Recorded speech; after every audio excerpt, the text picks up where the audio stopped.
but the Euros are already ongoing, so we see a lot of nice matches. So life couldn't be better. How are you in Malta? Life couldn't be better, my friend. I can completely agree with that actually, especially after the Sweden-Spain 0-0 game here the other day, the miracle as it should be called from here on out. I can't complain. I mean, everything's fine. I really enjoyed the Euros as well. I'm not a big football fan. I generally never watch football except for when there is the Euros and when there is the World Cup, of which I am a big fan, I must say. But primarily because I like to bet back and forth with friends. So that's primarily the reason. What about you, Nico? The Germans didn't have a great game Good the other day. morning. Good morning, Carolina. Good morning, Karina. So, with respect to the Germans, in the end, we already faced the acting world champion, the possibly the new European champion. So we did quite well. So I'm not that sad. In the end, it's all about having fun, watching the games, having your friends around, and if we can just get people together, that's all that matters, to be honest. Fair enough, fair enough. That's what I would say as well if Sweden lost. But anyway, uh, Carolina, how are you doing this morning? How is everything? Are you following the football as well? I don't, Poland is not in the Euro Cup, obviously, but I was perhaps gonna you're following say it anyway. well, Poland was in in the cup, and it's but let's not talk about it. I refuse to comment. Okay, no comment, in other words. Uh, good morning to you, Bogdan, as well. How are you doing this morning? Are you following the football? Good morning, Pierre, and hello, everyone. Yes, of course that I'm following. And Pierre, I'm sad to say that we are going to play against Sweden very, very soon. So, uh, unfortunately, Polish team did not play too well. The first match we lost with Slovakia, which seems to be the That's a weakest nice team. way to put it, Bogdan. Did not place too well. Well, I try to be, polite to our team and to our new coach. But least to say that the jokes which we are having in the country after after unexpected loss says that the German team also kind of a copy Polish team, and they also struggle. So that's the it's some sort of a consolation, but it's definitely not what we've been aiming for, and we see how that go. I mean, um, we have this always in this big either Euro Championships or the World Championships. We are saying that first match we are playing the first match, then the second match is playing for all, and the third match is for honor. So we'll see if the Sweden match against Sweden will be for honor, or it will have some sort of a stake, at least for us. Yes, Yeah, that will we be could a have been a very interesting prop bet for some books, because I think we're the only team in many histories of championships that managed to score its own goal and get a red card in the same game. So Yeah, we are good in it. fantastic. Well, the Sweden-Poland game is Wednesday next week, right? So we'll be in the next clubhouse chat here. We'll have some rivalry past that game. In other words, so it'll be interesting to follow Yeah, up and see who yeah, will be happy and who will be sad. yeah, exactly. So we'll see how that go and what kind of a mood we will have. But it doesn't look good for Poland for this time. But let's not talk about it anymore. Well, I just want to point out here that I put a bet on Wales to win the Euro Cup, and after the splendid win against the Turks yesterday, I must say I'm pretty comfortable with my bet. So let's see, miracles can happen. Good Miracles luck. can happen. Yes, and also by the way, Bogdan, speaking about losing the first game, um, Denmark. There was some funny statistic that Denmark has lost 8 out of the 9 opening games in the last cups that they have been a part of, and even the Euro Cup when they won, was it like 1992, I believe, when they won the Euro Cup, the Danes, they actually lost the opening game. So I wouldn't count out the Poles for now. Yeah, but the situation with the Danish game has been completely different. It's been horrible what happened with Ericsson, and yeah, I think personally I thought that they will not play, and actually that UEFA will say that the game needs to be postponed. But obviously, it's pretty difficult to do that when you have the entire tournament planned. But what we've seen on TV and what happened was really scary and incredible. But I was very, very impressed by how the audience, how the fans of both Denmark and Finland were chanting the name and the surname of Eriksson. It's been truly, truly amazing. So it shows how this team and the players and also the spectators are thinking about football, and it's been something incredible actually to watch. But it also shows how tough it is in modern sport to actually be a football player, and there is definitely too many matches played by the players, which shows that money speaks and the TV broadcasting speaks here, and sometimes we are forgetting about the most important aspect, people's life, players' life. Yeah, things get put in perspective very quickly through something like this. And I was at a Eurocup village with Rory, who's here as well, and really the air was completely sucked out of the atmosphere, let's say. And yeah, very quickly things get put into perspective. I mean, it was really scary. I mean, we were joking around when this happened, like it's another injury. We didn't understand the magnitude, and then all of a sudden you see them performing CPR on the player. Like, what the hell? They are performing CPR. Like, it's such a shock, from one moment to the other. We actually saw that happening live, and it's strange to think how these things only happen in a moment, that in a split second, But I mean, I think all credit to the medical team and everything like that. They're on hand, and the referee got them all on board so quickly. I think that truly saved his life, to be honest. Otherwise, and thankful that he's okay from it. It just sucked. You're right. It sucked the whole life out of the village, but it slowly came back once everyone knew that he was okay. But it really went definitely quiet. It was something we'll all remember, I think, for quite a while. They open up. It opened up a big field for critique of the media outlets, especially BBC.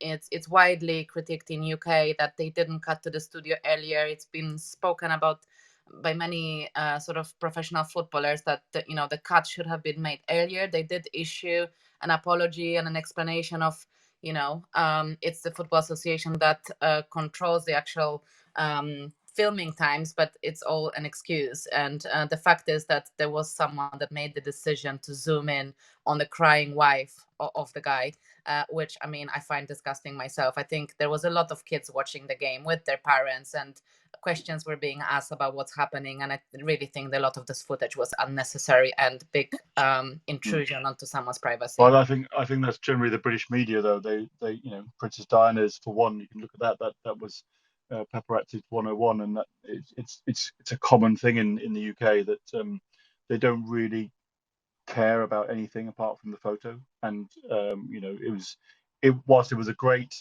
picture to see Eriksson awake when he was on that stretcher, it was also sad that someone was actually determined to get that photo, and they probably made a lot of money out of it as well. So I agree, they should have cut their feed very quickly and then brought it back when he was all right.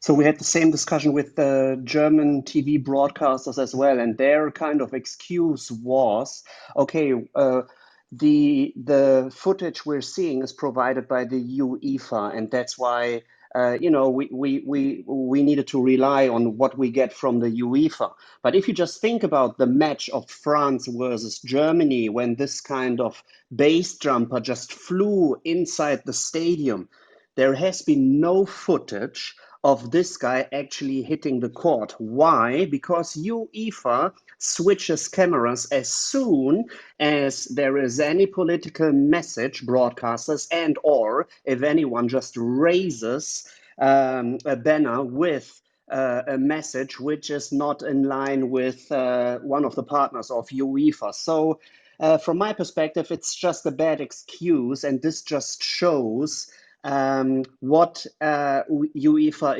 is up to. And from my perspective, I didn't like the footage. Shout out to how Simon Kjær actually handled the situation by becoming the true leader which he is, which I also wrote down on a link message as well. And it's good that in total chaos you can at least look up to some leaders who actually stand tall and protect their team. And this was, besides Eriksen recovering from the overall situation, this was one of the glimpses which we could make out of this situation as well.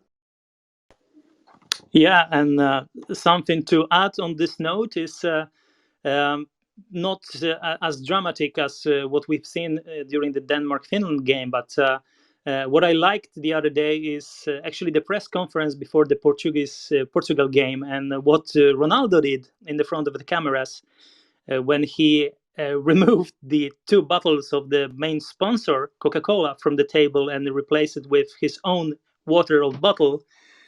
A bottle of water, which has been actually followed the other day by Paul Pogba when he removed the 0% alcohol beer from the press conference. It also shows something what never will. I mean, it's never happened before, and it also shows some. I would say I like this very much. Some good examples especially for the teenagers who are watching the games and they are following closely their heroes. He single-handedly managed to wipe off $4 billion off the value of Yeah, Coca-Cola. it's been very, very funny, but I like it very much. But I think there's sometimes I also thought that it was quite a heroic move to give a good example, and definitely it is. It again opens a whole different subject of what professional athletes are sort of entitled to do and what are their obligations towards the sponsors, which ties in nicely with the whole Japanese player, mental health related issues and withdrawal from the French Open. But in the case of Ronaldo, I think there is a little bit of hypocrisy here, because while promoting water over Coca-Cola, he's also a brand ambassador for KFC, so it's not all that, black and white with promoting healthy. I think there was a deeper reason in there just for him wanting to promote health towards the youth. So I don't think he is the heroic person that everybody portrays him to be in this situation. Yes, I agree, Carolina, but it was, I think it has something to do with the situation which happened, at least partly, because it's the sponsors who are required to, to broadcast the TV footage as long as possible because they pay for the logos. So it might be, of course, nobody knows that, but it might be related to, and who knows, maybe some personal contracts when it comes to the Ronaldo are also in a game here. So we don't know what his personal agenda was, but long story short, the message has been very, very strong, and actually it should be like this. Yeah, I just wanted to add, while we're on the subject as well, again, going back to the,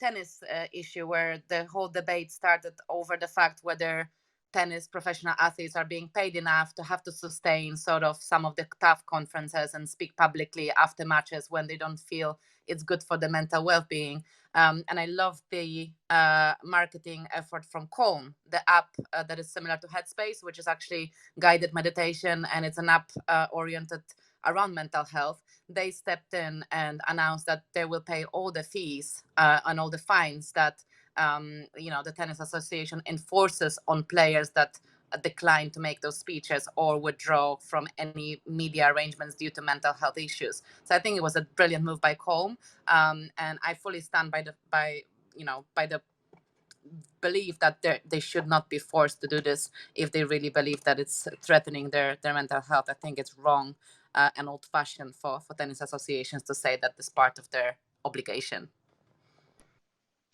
I think also it touches on a wider underlying trend that consumers are putting pressure on these big brands on what they are actually representing.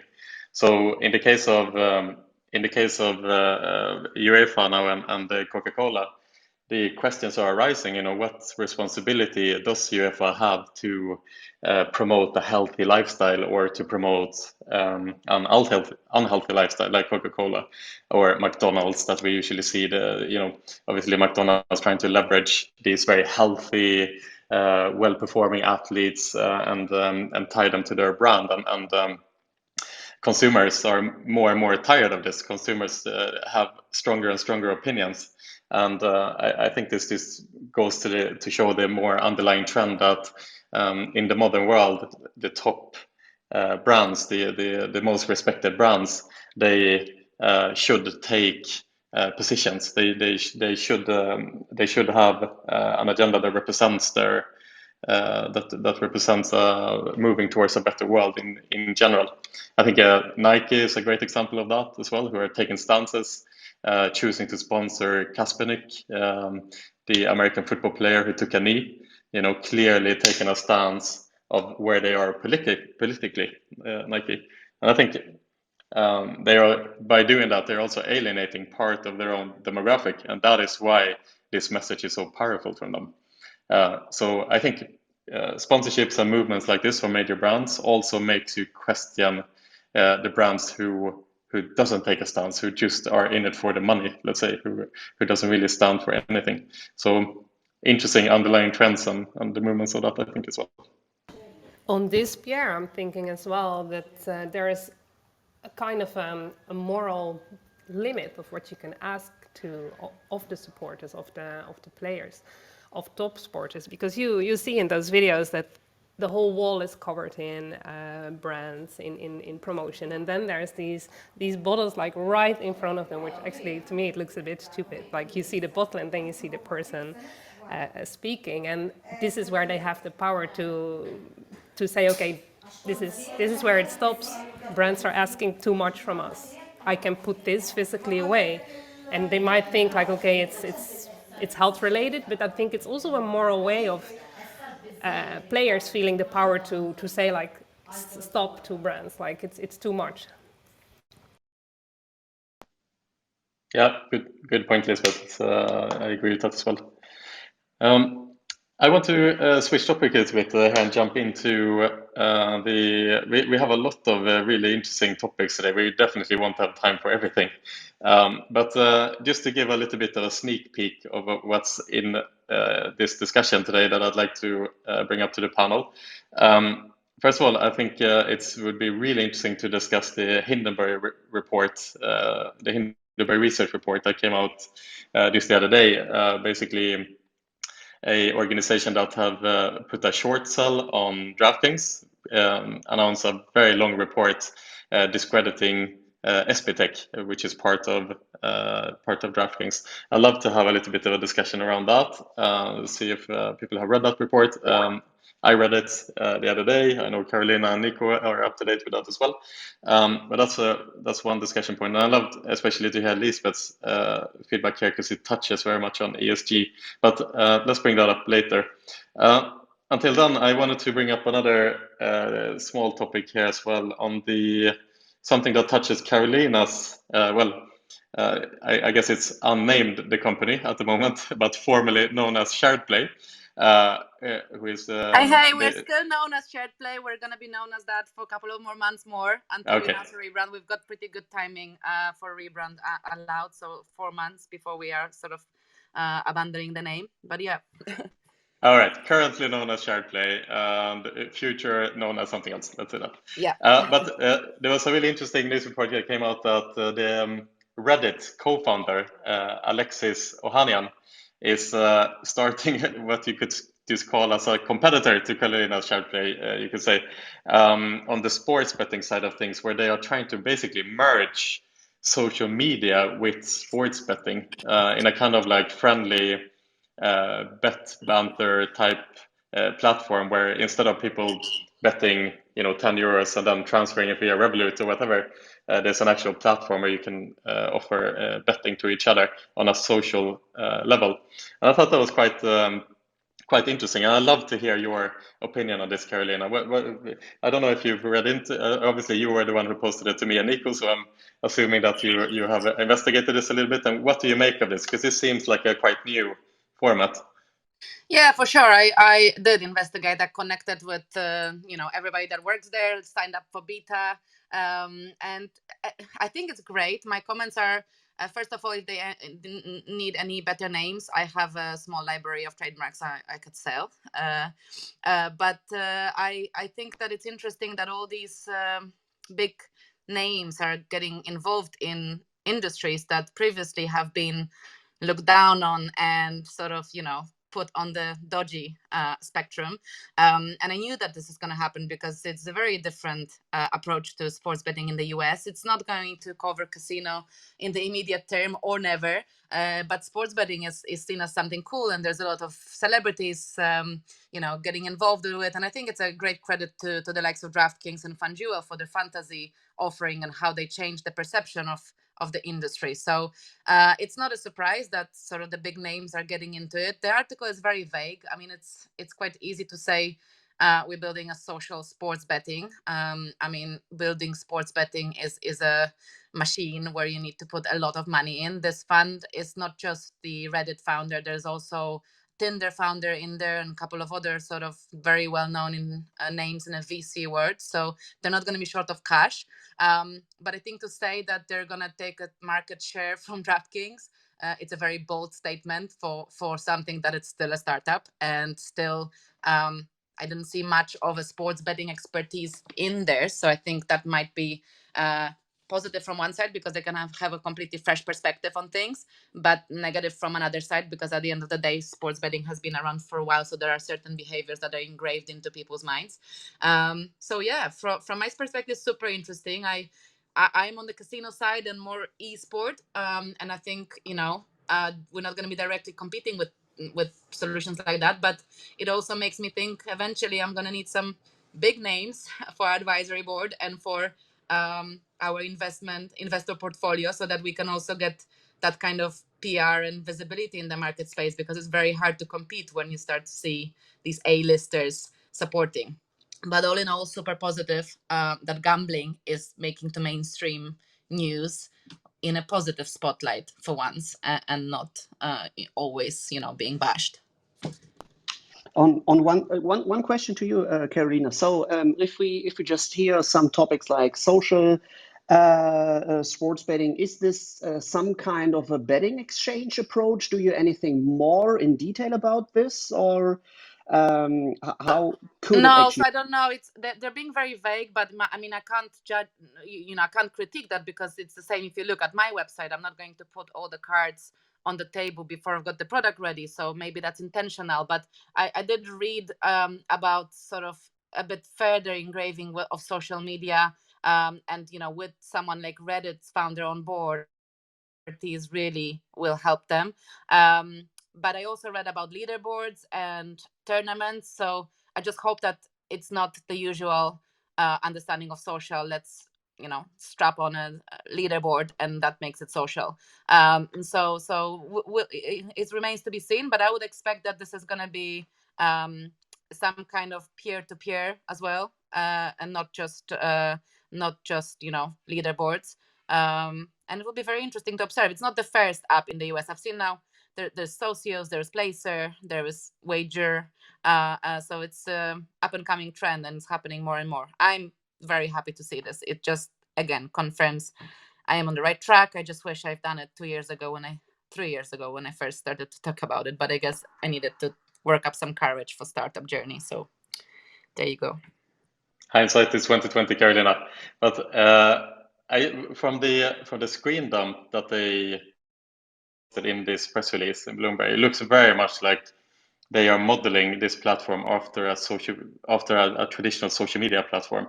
They are posting the screenshot where you can follow different people, where you can basically you have streaks that are public on your profile, and it looks very much modeled after social media, and it seems a little bit going back to what you mentioned, Carolina, where you don't have to be first, you don't have to be the biggest, but the important thing is who can create a community. And I love when you mentioned that, by the way. It's such a great quote. But it seems a little bit that is potentially what they're going for. They want to create a community. And that's the aspect where they can really get ahead in the game, because especially if the investment from Reddit founders comes with some strategic value and, you know, cross opportunity to reach out to Reddit community and somehow, you know, integrate what they've built already there into this, then it's a different ballgame, very hard to compete with. Exactly, and at the same time, they seem to have kind of Silicon Valley profiles on board, and they also have the former CEO of Caesars Entertainment as an advisor. However, from the press release, it does not include any of the experienced iGaming professionals, let's say, in this. So question mark again on how they will deliver this product on the betting experience side, let's say. But very interesting nonetheless. I think, and I think you're taking the right approach, Carolina, by seeing this as an opportunity, because again, as you mentioned yourself, having these high-profile investors is obviously going to raise some eyebrows, and if you will go out for a second round of funding or whatnot, then obviously having this as use cases can only be a good thing, of course. So interesting to see what will happen on that front. Perhaps we can dig in a little bit more and do a second update next week or in the weeks to come on this side.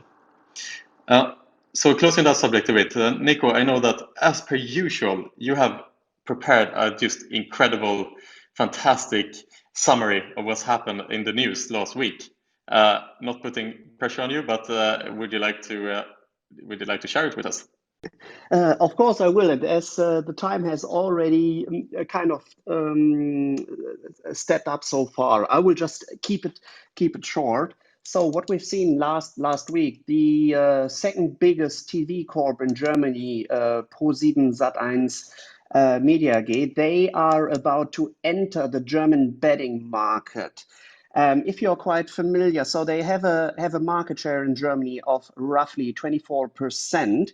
And for those who are quite confident or quite aware of the European market, we've already seen ProSieben stepping into the betting market in 2006 with the Austrian approach of the Wettstudio. So there are rumors going around that they are about to relaunch this approach as well. So we will see one of the biggest media companies in Germany actually entering the sports betting market, and they signed up with Betsson, so quite interesting. Heading over to the US, based on within their 50th anniversary celebrations, the Hard Rock International, they signed up, or they scored a partnership with the football icon Lionel Messi. Then we are seeing BetMGM entering the Washington, D.C. market with a sponsorship of the Washington Nationals Major League Baseball team. What's quite unique about the Washington, D.C. sports betting market is that this kind of location, Washington, D.C., is ruled by the Washington, D.C. official lottery, and they launched their product GameBet DC. So you're only allowed to use the GameBet DC application to actually participate in sports betting, except the deal with BetMGM just signed up. And as of now, you will be allowed to actually wager as soon as you are within 2 blocks of the arena of the National Parks Stadium of the MLB team, which is quite an interesting approach. Then we've seen Indiana and Illinois having a slight dip with respect to revenues generated within the reported numbers in May.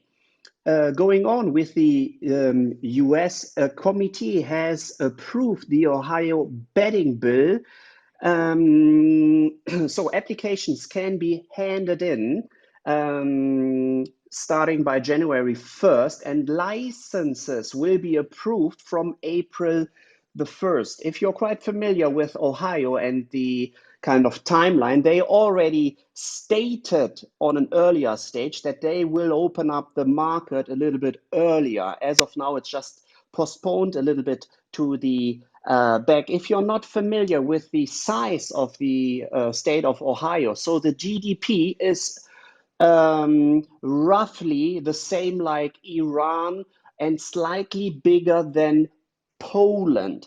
And on a side note, also WinBet, they already signed up a partnership with the Cincinnati Reds. And if you just remember what I just told about the BetMGA and the Washington Nationals partnership, it seems like it's always necessary to actually sign up with a local team to strengthen your footprint within a specific market.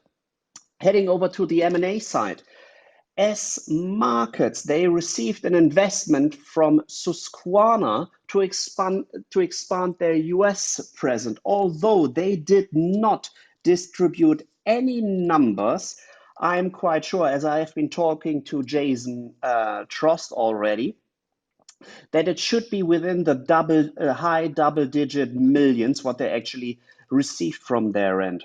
On another side, Belly, they completed their acquisition of Jumis in Illinois for roughly 120 million. And on the regulation and legal side, Kindred, they're actually taking their 0% of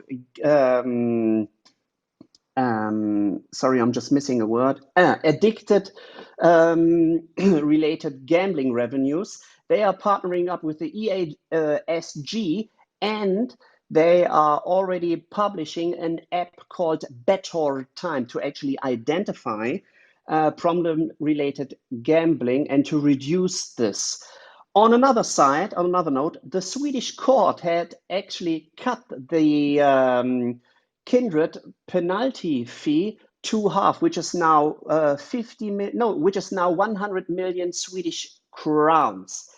Then we have already seen Flutter performing for their UK-facing brands together for Missing partnership to actually search and look for missing people, and they signed up a deal with Peter Crouch to actually use him for TV adverts.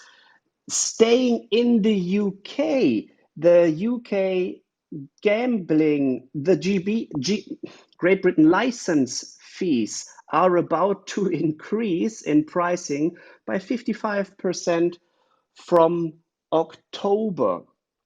And now getting over to the euros, and that's our asset. Want to keep it short.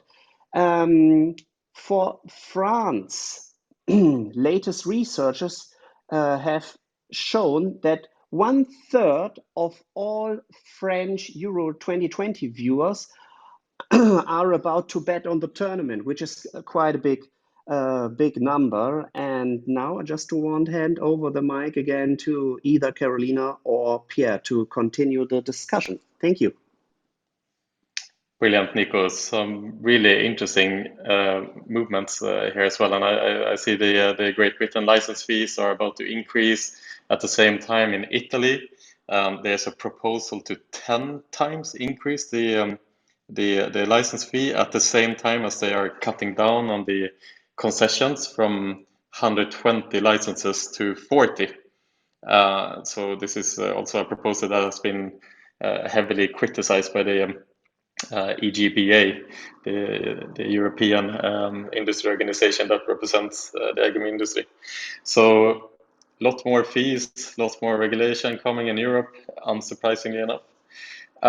But that being said, I want to jump into a really interesting topic now. The other day, there was a research paper that came out from Hindenburg Research, a report a damning report on DraftKings that caused actually DraftKings shares to fall to the bottom, was around 12% on this report before the shares started kind of recovering a little bit again. And the foundation of this report is essentially that Hindenburg Research have dug very deep into the history of SB Tech, which is a part of DraftKings, of course, and kind of revealed that more than 50% of the current revenue stream from SB Tech comes from black markets, primarily in Asia. And it's a very lengthy report going very much into detail and questioning basically the relationship between DraftKings, who outwards facing wants to be seen as a clean brand, but supposedly have this, let's say, nefarious relationship with DraftKings and how they have been trying to basically circumvent regulators and so forth to not disclose these revenue streams, essentially.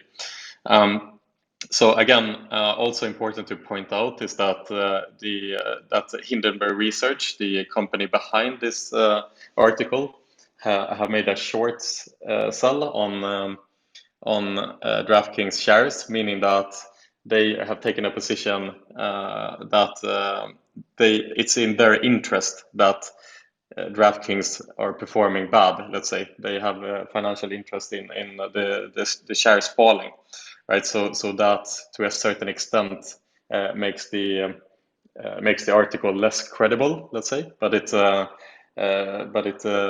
doesn't discredit the credit as a whole, of course, and it's very, very thorough. It's very, very detailed, the report. So on that note, Lisbeth, I don't mean to put you on the spot here, but I don't know if you have seen these news, and from an ESG perspective, it'd be really interesting to hear what your general thoughts are here. And apologies again for putting you on the spot here. If you haven't read the report, it's totally understandable.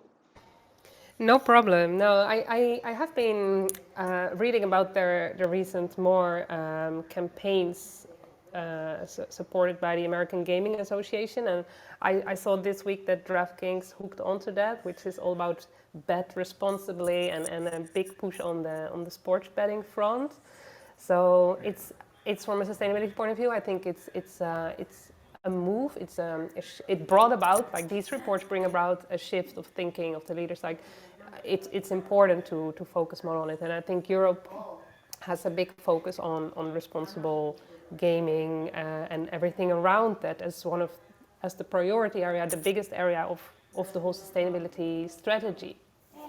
And when I look more at the US companies, when you look at their sustainability reporting, there's a big focus on the whole sustainability, the environment, all the social aspects, and responsible gaming as well, but it's not as prominent as what we see in Europe. So I definitely think like Europe is really leading here, since we have already been dealing with it for a long time, and that development in the US will be accelerating too, and there will be more focus on it. So this American Gaming Association has come up with the campaign, Bet Responsibly, Let's Have a Game Plan. And it's interesting because their 4 pillars are like set a budget and stick to it, obvious. And then the second is keep it social, play with friends, family and colleagues. So they actually say like responsible gaming means keeping sports betting social, which I think is interesting that they highlight that point of when you play together, you're more responsible. Is that the case? I'm not sure if we really highlight that. That's a lot. It's more fun, and probably you're being better kept in line because you have the social control. And then their third and fourth pillars are like be informed and play with trusted licenses operators. So it's interesting. And then also DraftKings has published a sustainability report this year for the first time. So there's a shift going on. Yeah. Interesting. Yeah, thanks for that, Lisbeth. And Bogdan, I'm not sure if you've seen this report and kind of what your kind of comments are here. Anything that comes to mind? Well, I'm always very, very careful with this kind of reports, and there might be some hidden agenda. And you actually spoke a little bit about it, that they might have their own interest in it. And I'm I'm following quite closely the U.S. market and what's going on there, and I'm fascinated a bit with the speed of new states opening. But I'm looking into both Flutter, but also the DraftKings operations and what Penn Gaming is doing there, and William Hill, etc.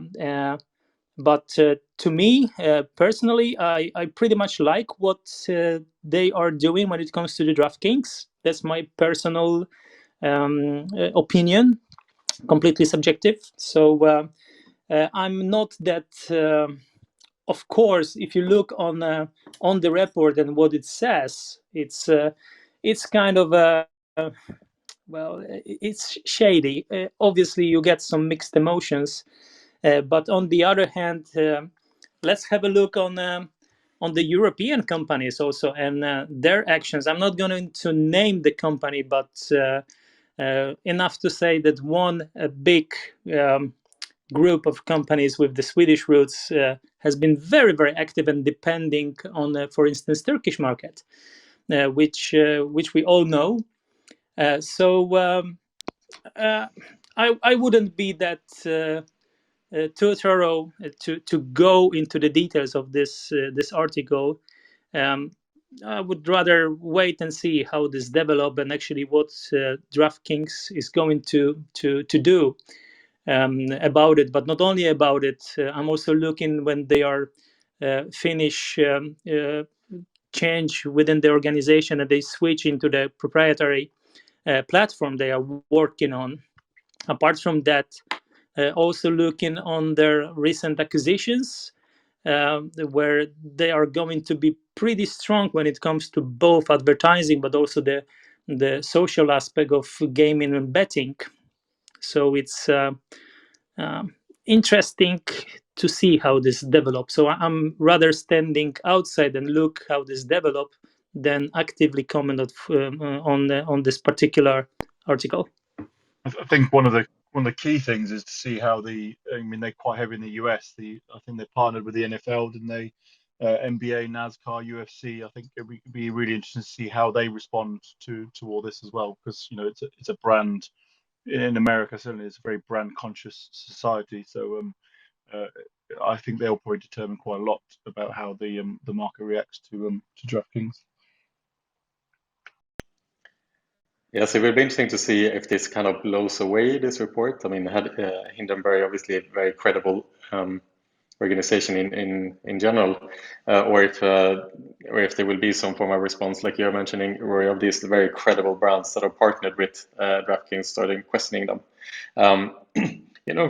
Something else that was interesting as well is the fact that this report on DraftKings had ripple effects on the entire industry, and particularly on Evolution Gaming, actually, which on the day of the report, DraftKings, although they first fell 12% on the news, they did recover and ended the day on something like -4% or -3.5% on the stock market.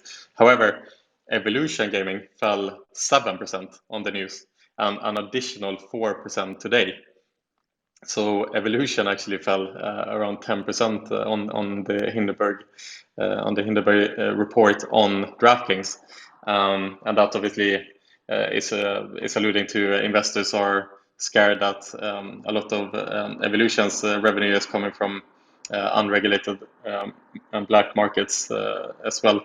Although you would think that it's not exactly a surprise, considering that Evolution is openly disclosing where the revenues are coming from, which revenue is coming from Europe, Asia, so on and so forth. But it seems that the investors are spooked by this news, basically, even though it doesn't come as a surprise, really. Alexander, welcome to the stage. I don't know if you have managed to look into this report as well, and if you have any comments or feedback on the reaction from it. Hello guys. Hi Pierre. Quickly, and as you say, it's not something new. And actually, if Evolution stock price goes down after that, it's obviously because people know where Evolution's revenues are coming from. If they wouldn't know, the market share wouldn't go down, right? And we all know, and we can name companies. I mean, we can name NetEnt back in time, and Schurke, we can name Betsson, and we could name anyone from William Hill to Bet365. We all know, and welcome to the iGaming world, right? And I mean, just go to G2E Asia, and you see all the big companies are there, whether it's Play and Go and other ones. So in this particular case, and maybe I'm wrong, and I didn't read in details, but it's all about Asia. So these guys are taking revenue from Asia, and we're not talking about DraftKings. I mean, we're talking about SB Tech, which has been acquired by DraftKings. I would like to say, so what? I mean, we all know, we all knew, and people that are investing in company, it's here, it's right here in plain sight. What the report is doing is something else. You can relate it to the beginning of the conversation with Ronaldo taking off the Coca-Cola bottle. Everybody knows that Coca-Cola is shit, and there's no doubt about that. And Coca-Cola could promote healthy lifestyle by saying that, and that would be even worse than what they try doing in McDonald's too. That it's a good thing. Eating McDonald's is good for your body. It gives you all the nutrients and minerals that your body needs. That's what McDonald's is doing. They are promoting a healthy lifestyle. I mean, they try to fool us there. And you can take the same parallel and say, we all know where the revenues are coming from. And now someone is saying this is not okay. Okay? And let's analyze that. Is it not okay? What are we talking about? Revenues are coming from Asia. They didn't say it's coming from illegal underage gaming, addiction, or this. It's coming from Asia. Oh my God. So what? And if you now have this a little bit deep analyzed, you see that there's obviously an agenda to hurt DraftKings in any possible way. And correct me if I'm wrong, Pierre, I didn't see anything else in that report that, oh my God, the revenues are coming from Asia, right?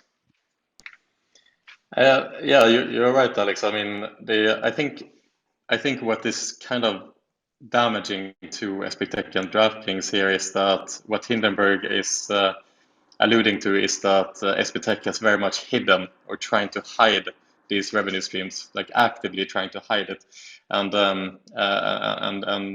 in order to look good in front of the American regulator, or kind of hide these revenue streams. I think that is more where the damage is coming from, essentially. And on top of that, Hindenburg is also questioning the entire business model of DraftKings. So it's quite clear that the goal of this report is to discredit DraftKings, and they obviously back that up by shorting their stock as well. So there's a clear disclosed agenda from Hindenburg as well, and that is in fact also what the only thing that DraftKings mentioned in their statement is that this report is coming from an organization that is shorting the stock, and therefore it's not as credible, let's say. And I think but still the difference here is, let's say, to Evolution, is that as far as I know, at least, Evolution has not tried to hide or shy away from the fact that they have an Asia, that they have revenues from Asia. But again, it's just the fact that on SB Tech side, that again, they are trying to kind of circumvent or hide these revenue streams in order to get approval from the American regulator.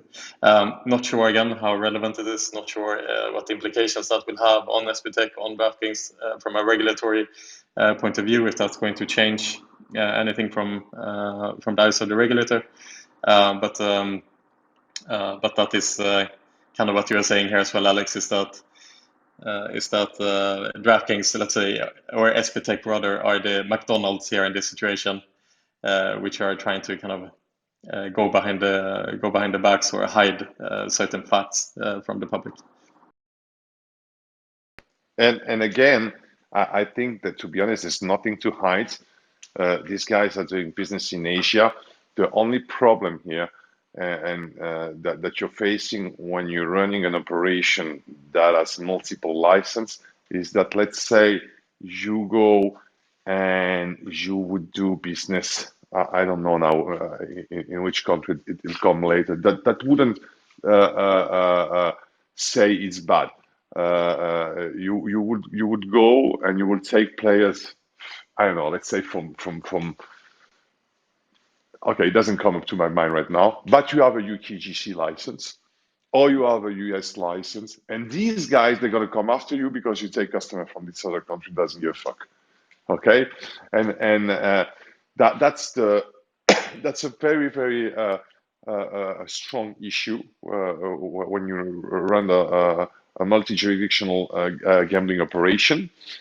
And I don't know actually, and I've asked myself many times how Evolution is playing this game, because Evolution is clearly taking business from Asia and from other markets, and since they took over NetEnt, they call aggregators and operators, and all of these markets that before were gray, or you had to put a VPN, etc. It's fine, we'll take them. There's no problem with that. And on the other side, they go for US. So I don't know how they managed to do that, because everybody knows that when you go for a US a license, I mean, they screen you so deeply. They know everything about you and your business, but they managed to do it in a way because they clearly disclose that they go in Asia. They clearly go in markets that are non-regulated. And on the other side, they do US, and other businesses that did that before, like NetEnt, would completely hide it or close operations in these non-regulated, pre-regulated markets. Thanks for that, Alex. Carolina, any comments from your end on this report? No, I think a lot has been said already. Obviously, there is some clickbait value in these kind of reports, so they're always going to pick up on the more controversial elements. But it's just, I find it a little bit. I don't know how to express what I'm trying to say, but in New Jersey, there is this saying that when you're applying for a New Jersey license these days, all that the regulator cares about is that you have done nothing bad in New Jersey. So, it's also about the processes, and it's about how this is being portrayed to the industry, what matters to each fragmented regulatory body. And then all of a sudden, they're starting to look at the big picture when someone brings it out to their attention. So it's not a surprise. I mean, we know that being just regulated markets is really, really tough in our industry, and many who had that vision have found out the hard way that, because of the regulation, because of the increasing pressure, it's quite unsustainable. So there's a lot of gray market activity, and it's always set up in the way that it might look like it's being hidden. Whether that's the actual intention, I don't know. It's just sometimes the only way it can be set up. And the only one thing I would say is most definitely not just DraftKings that are in this position. They're just taking the biggest beating at this point, I guess. Good point, Carolina. Any last comments here on this subject? Lisbeth, I see you're... Yes, some afterthoughts, because the whole industry is of course young, and it has been moving towards regulation. States are regulating. Netherlands this year, for the first time, the companies can go online with a license and so forth. So there is this trend from where we are, where we were, where we are, and where we're going. And I think going forward in the future, there will be more of a sustainability push for companies to decide you cannot be anymore in the middle and be in both sides. So you need to choose, are you going fully regulated or not? And you see this for some big companies like Entain. The sustainability strategy is 100% regulated market in whatever, so many years. And they also announce with that, like, we will pull out of companies that are not going to nearly regulate. For example, they announced that they will pull out of Norway. They don't see that going to happen anytime soon.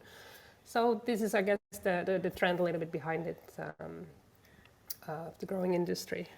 And I agree with this trend because it's a quite an unfair position to be in, where you fully regulated markets only versus, you know, grey plus regulated, where the revenues from grey are quite often what helps to drive the growth in regulated and get ahead of the game. So there is just the game is uneven for players like that. So I think this trend is going to be more visible, and it's probably fair.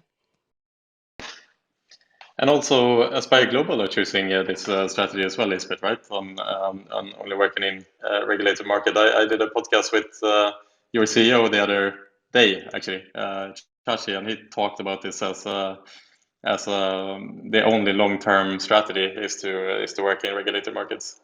Is that correct? Yeah, correct. And also in the annual reporting, we will publish the percentage of growth in the regulated markets. So there's like a clear transparency there and a clear goal. And this is also why I think there will be more companies pushed externally by investors, but also like holding accountable of knowing better how our business models look like to choose the regulated markets fully. Yeah. Brilliant. Interesting to follow. Guys, I want to start rounding off a little bit here today. The hour is already up, but before we cut things off today, I noticed one really interesting thing, and that is that the Netherlands are now announcing that they will be going back to full capacity for events, and this is great news for the industry since IGB Live is scheduled for end of September in Amsterdam, and they have now kind of gotten the go-ahead here to be able to organize that event. So, as a little final question today, I want to do some market research here in our very limited group and ask the panel who is going to Amsterdam. So I don't know. Let's do it one by one. Nico, would you consider going to Amsterdam end of September? Yes, I'm pretty confident going to Amsterdam. Already booked some of the appointments, so I will for sure be in Amsterdam. What about you, Carolina? Yeah, I'm speaking at IGB, so I will be there. Brilliant. Bogdan? Yes, I'm also planning to go there, so looking forward. Fantastic. Lisbeth?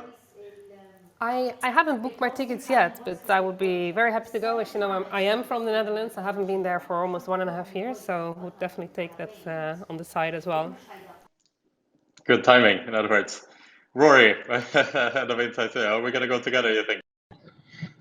I would hope so. I definitely think we'll be there. It's an opportunity for the industry to get together. So I'm actually really looking forward to seeing old friends and colleagues face to face, which is a very rare word to use at the moment. So yes, definitely.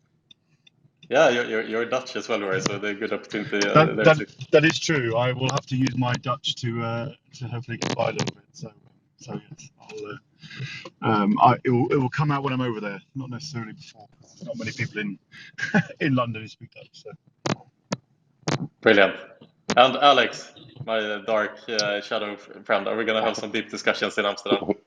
I'm a conference wall, so I'm going to go to Amsterdam. I didn't know. I didn't know two things. I didn't know there was IGB Live in Amsterdam in September, and I didn't know Rory was Dutch. I thought Rory was an Englishman. I know. I surprised quite a lot of people with that statement. I think that I put out the other day. So it's not a statement; it's the reality. It's your genes. You're Dutch. Well, yeah. It's true.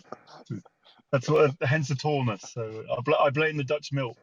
Too much Dutch milk made me tall. So. Rory is a man of many surprises. Let's say this is just one of many things we will find out in the week in Amsterdam, I guess. Fantastic, guys. Once again, really interesting session. It's super, super interesting. There's so many interesting things happening in this industry on a week-to-week basis. It's awesome that we can keep having these discussions. And like I said, there's always something new to talk about. So thank you guys for coming on today. And everyone in the audience, thank you guys for listening in as well. Hopefully you got some really interesting insights today. So thank you guys once again for coming on. I wish you all a great Thursday afternoon and hopefully see you here next week. Thank you. Bye-bye. Thank you. Awesome. Have a Bye-bye. great day, everyone. Thank you. Good luck on the Euro. Thank you. Let's do it. Sweden. Bye-bye and Hup Holland, Come on, Hup. Wales. Hup Holland, hup. Yay. Yellow and blue.